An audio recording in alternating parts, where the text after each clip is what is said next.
This is the craziest lawsuit I've read in a long time, because this Wall Street lawsuit essentially claims that a powerful executive turned a junior banker into her personal servant for months. But now people are digging into the details and the story isn't quite adding up. It's getting weirder and weirder as every hour unfolds here on Twitter. So the person at the center of all this is Chirayu Rana, a former Wall Street employee who worked with both Morgan Stanley and JP Morgan. He filed a lawsuit accusing senior executive Lorna Hajdini, an executive director in leveraged finance, of months and months of alleged abuse and control behind closed doors. Right away, the claims get a lot of attention, and I feel like I have never received more whiplash from a case than this. When I first read through everything, I was like, whoa, this is crazy.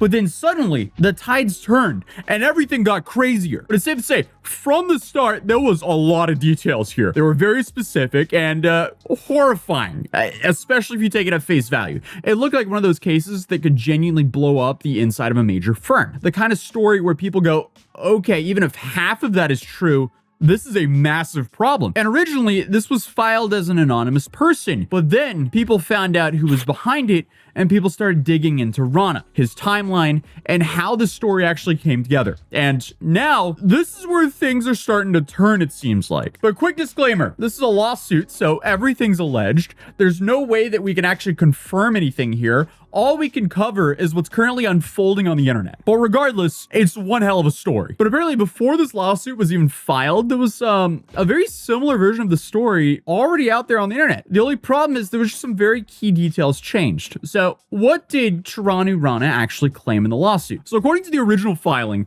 Rana alleges that while working under Lorna, their professional relationship turned into something pretty personal, to put it lightly. He claimed that eventually it became coercive and controlling, and that it went on for months on months. So he portrayed this as an ongoing thing where, according to him, he felt pressured into a relationship that he couldn't easily get out of, especially given the power difference between a junior employee and a senior executive. And I mean, obviously, that claim can be career ruining and pretty much life ruining, especially for a high level executive in a well-known company. The lawsuit describes a pattern of behavior where boundaries are repeatedly crossed, with Rana alleging that his career and position were used as leverage. But now you have new allegations coming out against Rana that claim that Hajdini was never his direct boss at all.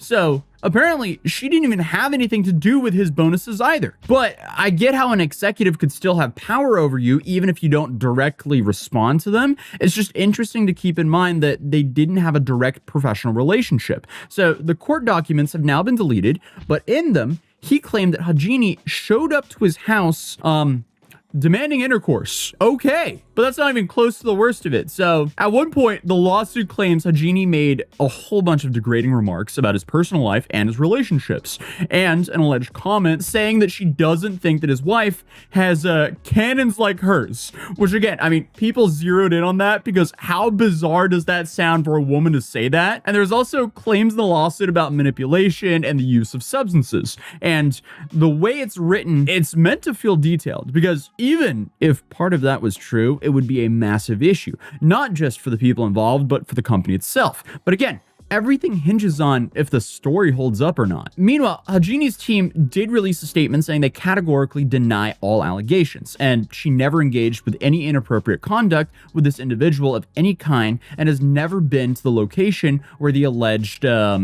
assault supposedly took place. And that caused a lot of people to start looking into Rana's past, and that's where things get pretty detailed. So now you have a very serious lawsuit starting to run into some very serious problems. Because about 10 months before filing this lawsuit, Rana had gone to a legal chatbot asking for advice on a case that sounds very familiar here. Except there's some key details that are off here. So in an earlier version, he wasn't even talking about JP Morgan. He was talking about Morgan Stanley, which, to be fair, he did work at both. So at first, that might not seem like a huge deal, but then it gets a little weirder, because in that version of the story, the alleged abuser was male, not female. Same kind of scenario, same type of allegations, just different names, a different company, different genders. So now it suddenly doesn't look like someone describing a real situation. It starts to look like someone testing out different versions of the same story.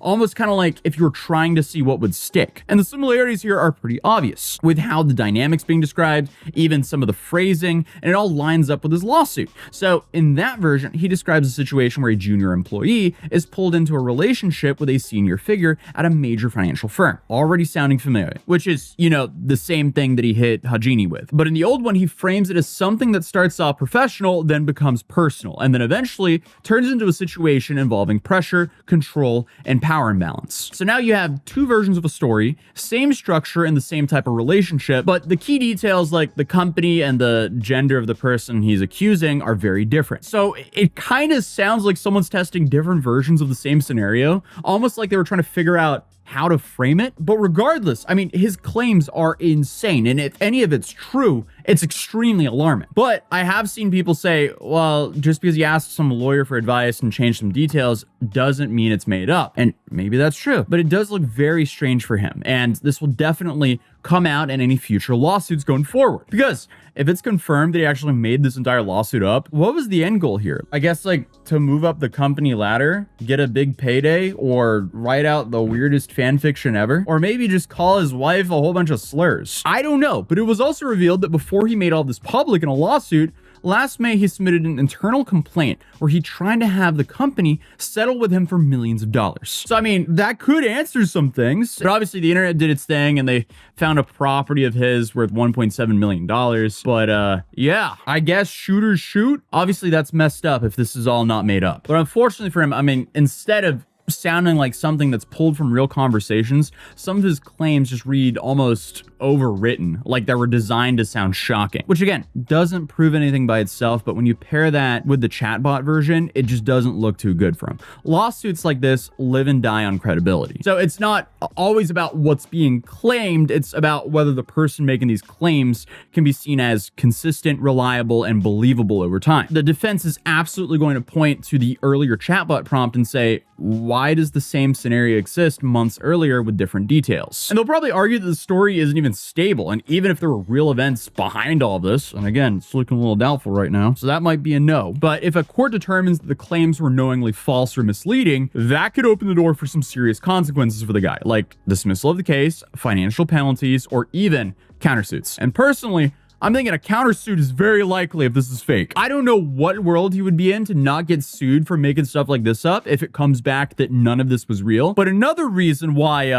he might be cooked here is he didn't just name Hajini as the defendant. No, the guy also went after the entire bank. He actually named JP Morgan as a co-defendant right along with his so-called abuser. And here he's saying that they backed her and there were consequences for him reporting his abuse. And one person suing him is one thing, but now he might actually get sued by JP Morgan as well if all of this is fake. So this will be interesting to see what happens. So reading through his original complaint, I'm sitting here like, wow, those are a whole lot of words I had no idea even existed. An example of that is apparently he was alleging that she referred to his wife, who to my knowledge, is Indian, as Asian. And a lot of people are saying, wait, in the US, you don't refer to Indian people for the most part as Asian, which is, in my friend groups, we'd refer to an Indian person as an Indian person or an Arabic person as an Arabic person. I wouldn't refer to an Arabic person as Asian, even though technically it is in Asia. The same with India. So I don't know, is that just me? Because I feel like when I say, oh, Asian, I'm thinking of East Asia, even though technically all of those places are in Asia. Part of me wants to text my Indian friend and ask if he identifies as Asian or Indian. Indian, because I am a realist, okay? But JP Morgan did release a statement where they did their internal investigation saying, following investigation, we don't believe there's any merit to these claims. While numerous employees cooperated with the investigation, the complainant refused to participate and has declined to provide facts that would be central to support his allegations. Why would he do that? That's a genuine question. Would it legally not be smart for him to provide them with facts? Or does that just not make them look good? I don't know. But according to JP Morgan, they looked into all the digital communications, talked to other employees, and nothing came up. Could you imagine being one of his coworkers and someone from HR calls you and he's like, yeah, so, did any of this happen? And then it's the most insane text you've ever seen in your life. Yeah, no. Not that I know of. Yo, so, you know Rana from down the hall. Do you know of him being anyone's slave here? Like, come on. Like, obviously, this is traumatizing if it's real. Actually, it's traumatizing regardless. It's traumatizing for the person who's being accused if it's fake, and it's traumatizing for the person who's accusing if it is real. Regardless, no matter what, it's going to be traumatizing. But obviously, this guy is garbage if it's fake. Currently, though, her LinkedIn actually says that she still spends her free time out of work supporting a nonprofit called Minds Matter, which helps underprivileged kids get into college. So at least from the surface, she doesn't seem like the corporate monster that he's trying to paint her out to be. But again, I don't know these people. All we can do is kind of analyze the situation from the internet. But apparently, he has retracted the lawsuit for corrections, so a lot of people are reporting on that, so I guess we'll wait and see what happens. As of right now, there's no court date yet, and we don't know what corrections are going to be made here. So to me, even if he rescinds the lawsuit completely, he could still be facing a massive countersuit. So, either way, it doesn't look good here, but this is one of the craziest lawsuits I've seen in a minute. So I just want to cover that here. But other than that, if you're new here, feel free to subscribe, and I'll see you guys in the next video. Peace.